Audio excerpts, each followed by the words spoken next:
Beep, beep, beep, beep. Court of the Digester, welcome to you and to your other denizens, Jesterites, YouTubes and Twitters. Oh my gosh, got a frog in the throat there. Let's go. Right, okay. We know the new NHS England guidelines has come out. You've probably seen me and Isla and Robbie chatting about it. I'm not happy, bunny. The more I look at it, the worse it gets. But, you know, most people are going, okay, it's a move. It's a move forward, which, of course, I agree with, really. And I will capitulate to the likes of Clive and anybody else in, you know, understanding the medical side of it better than me. But Isla works firmly in the field, so I tend to think Isla also knows what she's talking about. That's going to be available on both our channels, so you can have a look at that.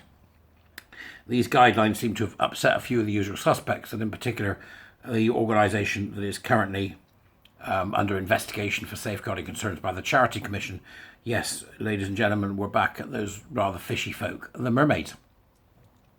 I always remember, I can't do this, I'm sure I've told you this before, but I can't do this without thinking of Bette Midler in a show that she did many years ago in the 1970s, where she was dressed as a mermaid in an automatic wheelchair, whizzing around the stage. And, you know, ladies and gentlemen, the incomparable Bette Midler, and on she came, zooming around the stage in this wheelchair. Yeah. And then she ended up on this small, you know, theatrical desert island under two coconuts, going like that, under the coconuts, you know, grabbing them, and the crowd were going wild. Yeah, go on, Bette. This is when she was, like, you know, quite risque. And then when she eventually got the crowd to stop clapping and she put the microphone to her mouth, dressed as a mermaid in a wheelchair, the first thing she said was, the question before us is, where's her clitoris? Which I thought was marvellous at the time. But then I was about 14, so, you know, it's still funny. What's wrong with you? Right. So, new NHS guidelines restricting future access to puberty blockers. Our analysis, this comes from Mermaids. This is the same Mermaids that put idiots on the stand in the Alison Bailey court case. The same Mermaids who are being investigated by the Charity Commission. Remember that whilst we go through this. Links, Dubras. NHS England has published guidelines for how new hubs replacing GIDS will deliver children and young people's gender-related healthcare, which will be updated based on the Cass Review's final report. While responses from Mermaids and supporters mitigated some of the most harmful proposals from the consultation, the final version continues to restrict, pathologise and undermine access to care. These guidelines do not come into effect until the new hubs open and do not apply to current GIDS patients at this point. Here are our main concerns. Waiting times. Nobody will be taken off the ever-growing waiting list, now at almost 7,500 people, until the new hubs are established. We believe this has been the case for many months, which is wholly unacceptable. Yep, well, you have to wait. Right, and okay, 7,500 people. There's only 5,000 people in this country with a GRC, 20 odd years after we passed bloody the ridiculous GRA in the first place. Most of these are LARPing kids. Access to puberty blockers is to be restricted to only those with early onset gender dysphoria as part of a mandatory research. Well, I think it should be restricted full stop, as anybody who's watched my chat with Ida and Robbie knows. They're gay boys. 100% of the early onset gender dysphoria cohort in the Dutch model were gay boys. Get your hands off the children, not one. Social transition. Despite improvements since the initial draft, the approach to social transition remains overly medicalised and unclear. It shouldn't be allowed at all. It's an iatrogenic process. Somebody's undermining Cass. That's what I think's happening. It feels like it to me. You know, when Cass said it's social transition is not a neutral act, it's actually a medical intervention. Somebody's undermining Cass. Go and watch me and Isla and Robbie talk about it. We think we know who it is. The guidelines still take a punitive approach to families using private providers. I'd criminalise it. To access gender-affirming care unless under very specific circumstances, just criminalise the whole lot. Neurodivergent young people fear they will face additional barriers when seeking support. Yeah, that's because you're preying on them. It is wholly unacceptable that the already excessive 3+ year wait for a first appointment is growing even longer in the period of chaos between announcing the closure of GIDS and the opening of new services later this year. See, it's queering, the period of chaos. It's not a period of chaos, it's a period of calm, which should be longer. We need a moratorium. Public inquiry, I estimate a public inquiry will take between 3 and 10 years. So we stop it all while we have the public inquiry. All of it, for everyone. As of April 2023, there are 7,484 children and young people. They're all children. They're all under 18, they're children. Okay? on the waiting list for the first appointment. GIDS has ceased commencing new appointments for the waiting list, which is likely to remain in place until the new providers begin seeing new patients planned in 2023. We understand that few, if any, new appointments have been offered over the past 6 months. Okay, good, we're making progress. NHS England has stated that no puberty blockers will no longer be routinely available and can only be prescribed as part of a research protocol. I don't think they should be available at all. There's absolutely no reason. Outside of precocious puberty, no reason to be using this stuff at all. The nature of this research will be decided by a newly established oversight board, which has so far only approved the development of a study into the use of puberty blockers for those described as experiencing early onset gender dysphoria. This is the gay boys. Get away from the gay kids, all of you. At no point has this term been defined, and a review of existing literature shows it is predominantly used by discredited researchers who have supported the rollback of transgender rights and anti-trans discrimination protections. They are denying, right? It's insane. What happened was in the original. This is just surreal. In the original Dutch study, in the original situation that we found ourselves, there were young boys, kids, nippers, right, who were particularly effeminate, that had problems with adaptation of themselves into the world in which they lived, because the world didn't cope with feminine gay boys. We're better at that now. We weren't then. This is why when people talk about two-spirit, they're two-spirit and the hijra, and you think that was a good thing? It wasn't a good thing. It's how they dealt with feminine men, and they were wrong then. Just because it's something that came from their culture doesn't make it right. They were wrong. It annoys me. So they're saying now that early onset gender dysphoria, at no point has this term been defined. None of the terms have been defined. And a review of existing literature shows it is predominantly used by discredited researchers who have supported the rollback. This is anti-science denialism. The Charity Commission must shut them down. Why isn't it happening already? Who have supported the rollback of transgender rights and anti-trans discrimination protections. How can we have anti-trans discrimination protections if you're not even going to define your terms? We are particularly concerned that early onset is used alongside rapid onset, which we know is a thing, for God's sake. It's not a medical term. There is no clinical, recognition of ROGD, but you explain the 5,000% increase. You absolute bunch of tossers. Rapid onset gender dysphoria, an offensive and debunked theory.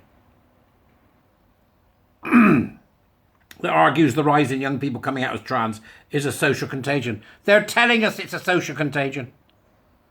Young people are they're screaming out to us to save them from you. When we look back in history, this will be seen as that. I know I repeat myself, I'm sounding repetitive. It's a bit hard not to when you've got over 100 videos. I'm telling you now that when history looks back, they will see younger generations screaming out to the adults for help, for surviving in the world that we've created. And the adults being silent because they don't want to make a declarative statement in case they upset some wibbling offensatron. No, stop it. International professional bodies specialising in gender-related healthcare disagree with the guidelines. They're talking about W bloody path, aren't they? With their nonsense and their absolute dreadful behaviour in regard to including. Now, you can also be a eunuch as opposed to a Burmese. They're a bloody priestly class, right? They're trying to recreate some flesh-sacrificing cult. Shut these people down. Shut them down.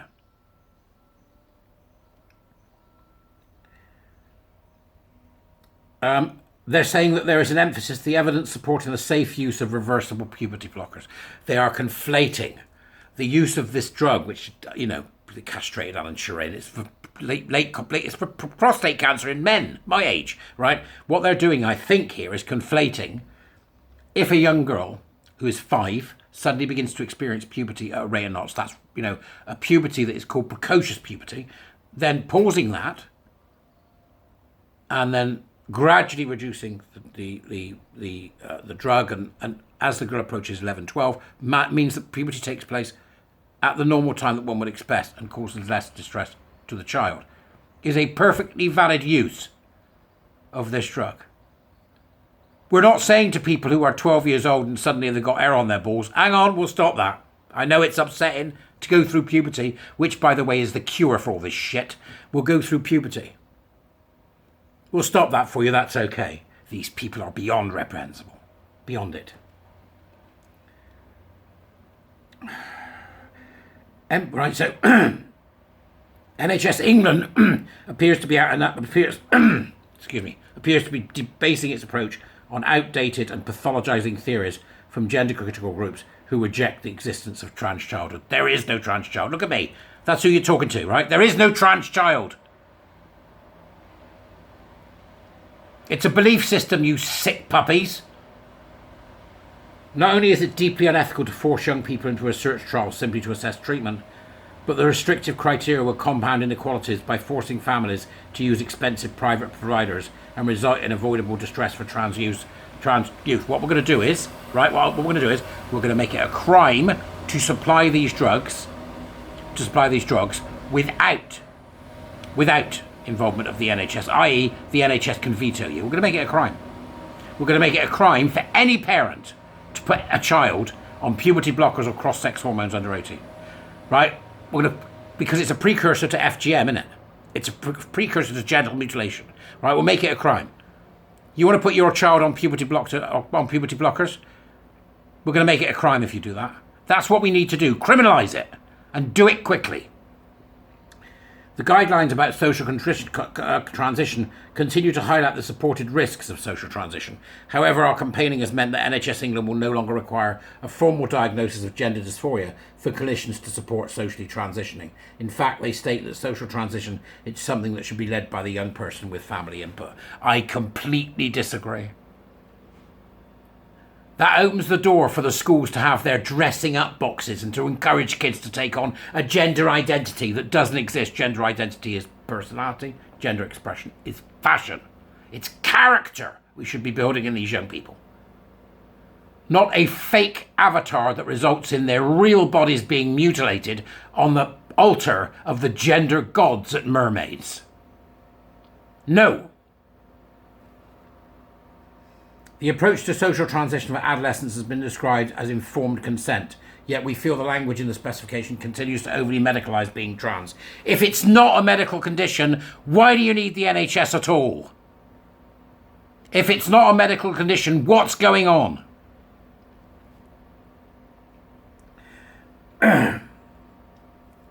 They feel the language in the specification continues to overly medicalise being trans in stating that social transition should only happen where it is necessary for a young person's social functioning. We think the choice should always lie solely with a young person. Now, I don't care what a young person wears. What they want to do off the back of it. If you're 14 and you want to dress in a pair of knickers, I don't give a... I fucking care. I genuinely don't. Wear what you want. Right? Wear what you want. You'll still dress appropriately when you go to the right places, like we all do. You know? But... this is loaded, so it's not that simple, is it? It comes with a whole load of garbage. The belief in gender identity, the belief in, the real authentic you. It's iatrogenic. It's got to stop. It's got to stop. It's got to stop. Right? So wear what you like. But anything to do with pronouns, anything to do with affirmation, anything to do with whatever it is that you need in order to start putting on the garb of this new priestly class and showing that you worship at the altar of gender, any of that should not be acceptable. Not be acceptable. And social transition shouldn't be able to happen at all. What's your problem? I'm not calling you she when you're a he. I am not using ridiculous pronouns for you. And I'm not pretending you're something you aren't. End of story. And you can't force me. And that's what's coming next, people. The force. Because they're on the ropes, aren't they? Look at what's happening in countries now where they're saying in California, if you don't affirm, we're going to take your kids. Right? That's what's happening now. They're coming to the point where they're going to start using force. And at that point, you're going to see them for the totalitarian lunatics they are, because they are never going to stop. Never, unless we stop them. For children, the guidelines remain out of steps with the experiences of the children we work with. I don't care about the experiences of the children you work with. What the hell's that got to do with it?